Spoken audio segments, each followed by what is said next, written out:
average rent prices where we live are sliding down, but a number of factors may mean you're not seeing much of an impact on your budget just yet. News 3's Brett Forrest joins us live from downtown Las Vegas. So, Brett, are these rent decreases specific to Nevada, or is this something that's happening nationwide? Hey Jim, good evening. So Nevada is just one of 7 states in the country that saw a year-to-year drop in those rental prices. Now that's according to a new March report from the popular website rent.com. But is this actually benefiting you? Will you see it reflected in your bank account, and will it last? Now those are questions that I'm getting answered today. About 2 years, it went up, steadily skyrocketed up.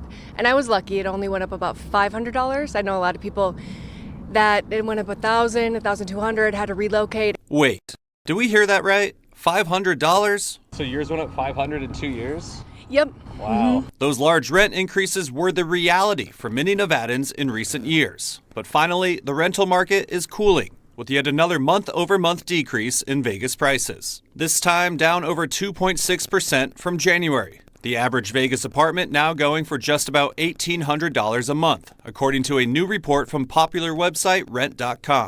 We've put this period of extreme growth behind us. We're sort of getting back to normal. That's John Leckie, a researcher with Rent. He says rents have dropped nearly 5% from a peak in August last year. So what's that translate to in dollars? On a dollar amount, the 4.78% $74.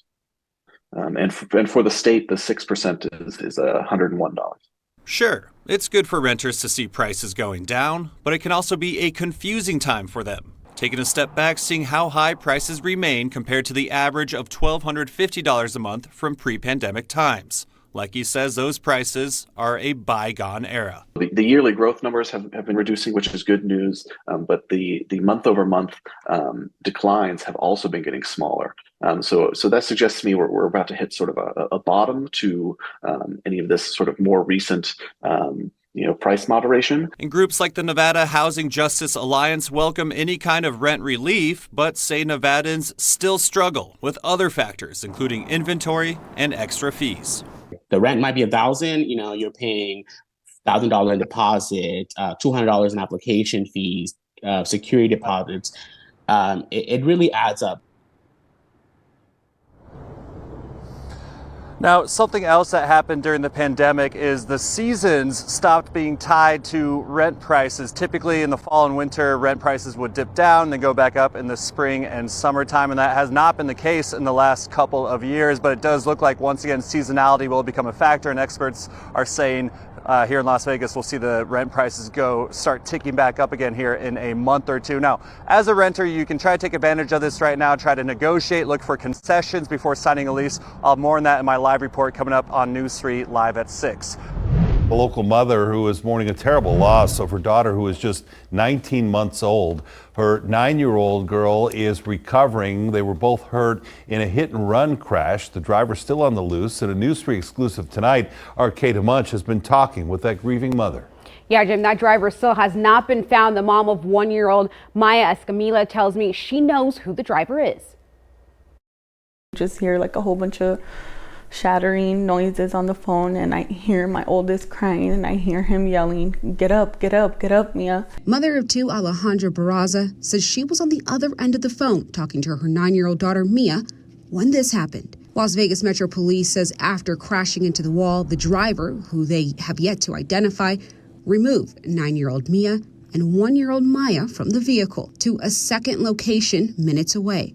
Barraza said it was her house. He had the baby in his arms. He had her like this, and her body was loose already, like her mouth was purple. 1-year-old Maya was rushed to the hospital with severe injuries. Her broken arm, her broken leg, and that she had broke her spinal cord, that she was going to be paralyzed. Her condition continues to decline, and 2 weeks later, on March 2nd, she died.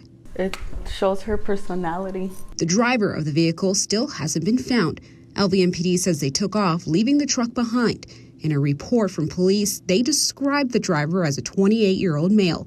Barraza says she knows who it is. However, News 3 isn't identifying them because police have not named a suspect. He pulled the babies, my kids, out of the crashed vehicle and brought them to me and then left. Because since that day, the cops can't find him. His family doesn't know where he's at. She claims he's called her a few times, but she believes he went to Mexico. Peraza says she has to be strong for her 9-year-old daughter, Mia, but wants justice for Maya. You still have Mia. You still have Mia that misses you. And the least you can do for Maya is give her justice. Just give her justice and do all of us a favor. And let her rest in peace. Now, Peraza says on top of all this, she's had to hire a lawyer and she's scheduled for a court hearing on April 12th. An update to the cat controversy in North Las Vegas. A colony of felines, feral ones, will be removed from a city's maintenance yard despite the colony calling it home for years. Kristen Drummond has the latest on the case.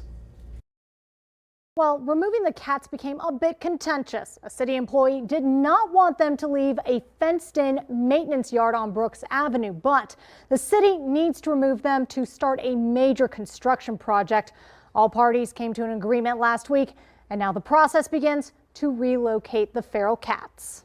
We're going to do a survey, a photo survey, an in-person survey to try to identify the number of cats, exactly where they are in the yard. Keith Williams leading that initiative. He's the central sponsor for feral cat colonies in North Las Vegas and the president of the Community Cat Coalition of Clark County, or C5.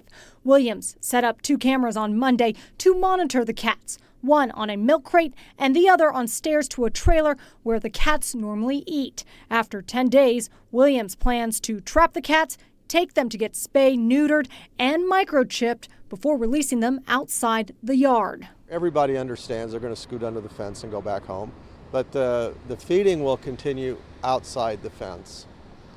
And over the next month or so, the feeding is going to be migrated toward the center of this block over in the park golf course area. Williams did not identify the cat's final feeding location at City View Park or the golf course.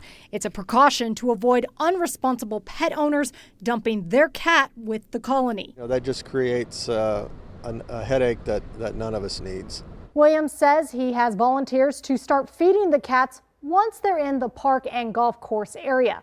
As for John Owen, the city employee, he will continue to give the cats food in the yard until the trapping process begins, but won't feed them after that. Owen started a GoFundMe that's raised more than $1,000 so far.